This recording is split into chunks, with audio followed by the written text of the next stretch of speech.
Welcome to Designer Discussions with Jason, Mirjam, and Maria. Today, we're going to talk about why do we turn down the radio when we're lost? Welcome to the Designer Discussions podcast. Tune in each week where we discuss marketing, branding, PR, and business advice for design professionals. So Maria, you actually brought this to my attention and I had no idea that I even did this. So can you explain to our audience why we actually turn down the radio when we're lost? Yes.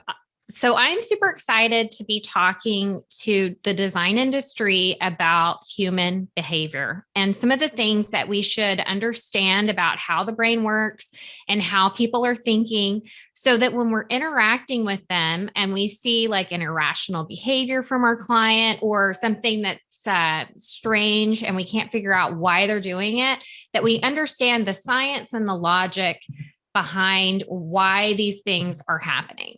So, for example, we are constantly being bombarded with information, and our brain is processing 11 million bits of information per second.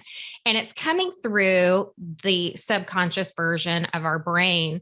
And this is the part that's just filtering information. This is the version of us when we're driving our car and we're doing something that's routine, like driving to work, and we take the same path and we literally wake up and we're at our destination and we didn't think at all the whole time we were going there, or we get in our car and we need to go someplace, but we accidentally drive into the Starbucks parking lot before we get there because our habits are in place and we're on autopilot and we're just moving through and we get to where we need to go. But there's actually a whole second part of our brain that processes information as well. So this is what we call our conscious brain, and this is our executive.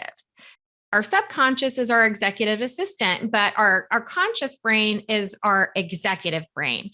And instead of 11 million bits per second, just filtering out stuff, making quick judgments, making fast habitual changes, the executive doesn't use habitual habits. It doesn't filter out information. It calculates and uses logic to deeply understand something. And it can only process about 40 bits per second. We just went from 11 million when you're in autopilot and knocking things out and getting stuff done to 40 bits per second. And this is super important because as interior designers, we work each day for our clients in the 40 bits per second mode.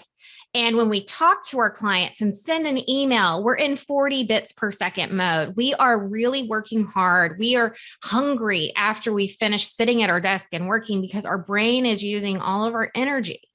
And so what's happening is our clients are on autopilot when they interact with us. And they're using this autopilot that is what they're used to, what they use at work, and they're using behaviors that are reflexes to them. But when it hits us, we go into executive mode. And it stresses us out. It takes us a long time to figure out exactly what we're going to say to the client. And the client probably didn't actually mean what they emailed us because they were probably in autopilot and they didn't understand when they hit us while we were in logic mode. So why is all of this sort of important? Why are we turning down the radio? Because you would think we don't have to do anything with the radio, but realistically, our brain is trying to process, are we on the right street? Are we taking the right next turn? Are we doing the next best thing? And whenever we have to have the radio off, this is a perfectly good example of whenever you're working on a whole home and you've designed like a whole house and your client just briefly walks by and goes, I don't like that one thing. Can we just get rid of that one thing? And we immediately go, that impacts 40 things. That impacts these two things here, this thing here, and they can't even see it, right? So what's important about this is that this is behavioral economics, okay? It's a big concept. It ties into science. There's a ton of research behind it, and there are a lot of books out there that are very academic. But what I've been learning is that the more I look into these economic concepts, we are actively being impacted by them within our design businesses and we are completely unaware. So if we start to look at the organic way of how human behavior is going to happen naturally when working with us in a client appointment, working with us on making decisions, working with us on spending money, and we can sort of preemptively plan for those things, it will help us not to react and help us to respond in a more autopilot mode because we expect it and we can process those 11 million bits per second of client behavior versus thinking we have to go down a gear or two into this manual mode of 40 bits per second when we're working with our client. So I want to bring this up as an introduction to a series that we are going to work on and build on. We're going to start covering these concepts one at a time. Each episode will have examples of how we can use the difference between subconscious living and conscious living in our client appointments. We're going to use examples and ways to apply it so that whenever you start to see a behavior or something that's happening in your client appointments that are falling apart, you can start looking at your processes and see scientific ways to start to fix those problems. There's a wonderful book out there called Blind Sight by James Patterson and Prince Gurham. I got to look that one up. Anyway, in Blind Sight, I love the quote that says, if you control the context, you control the behavior. And the reality is large businesses have been using behavioral research to control our behaviors for years. And as independent, small residential interior designers, we are not aware of how we can apply these to our businesses because there hasn't been anybody out there who wants to pay to have a behavioral researcher look at the interior design process from the outside and show us how to solve some of the systematic problems that are existing within our industry.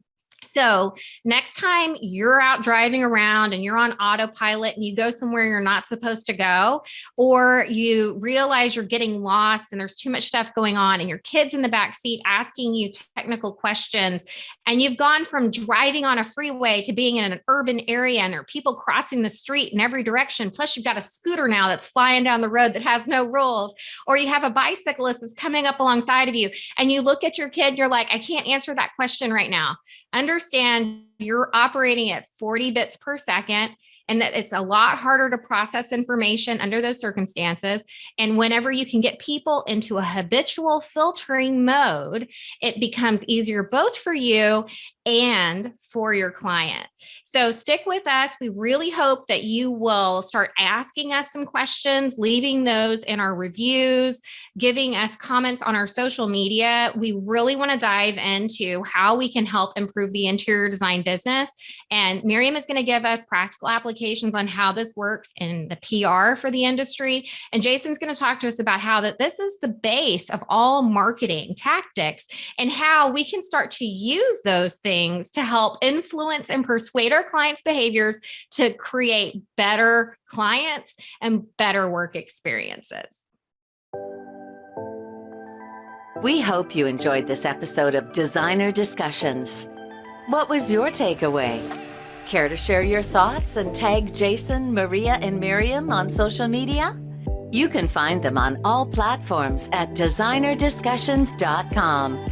Don't forget to like, subscribe, and leave a review or comment for this episode from wherever you are listening.